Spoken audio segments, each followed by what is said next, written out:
Gravitაციული ტალღების შესწავლაში საქართველოს ერთობა თბილისმა საერთაშორისო სამეცნიერო კონფერენციას და კოლაბორაციას უმასპინძლა. ღონისძიების პარტნიორი აბასთუმნის ობსერვატორია. ქართველი მეცნიერების განმარტებით მნიშვნელოვანია, რომ საქართველოს ჩართული იყოს მოწინავე სამეცნიერო ექსპერიმენტებში და ინფორმირებული იყოს მიმდინარე ტენდენციების შესახებ. გრავიტაციული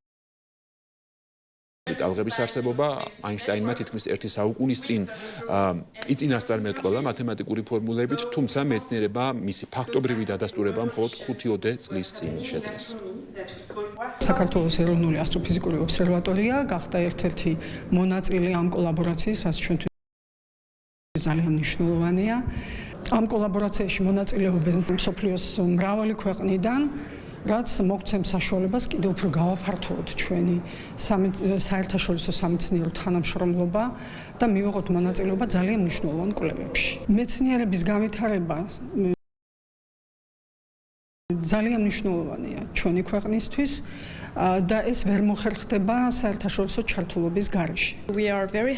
მოხარულები ვართ საქართველოში ყოფნით, ვამზადებთ სამეცნიერო ნაშრომს ჩვენ საქმიანობასა და ასტრონომიაზე. ვიმყოფებით აქ, რათა განვიხილოთ გეგმები, რომელიც დაკავშირებულია ვარსკვლავებთან, შავხრელთან და სხვა მოვლენებთან. ქართულ მხარესთან თანამშრომლობა ძალიან მნიშვნელოვანია, რადგან ჩვენი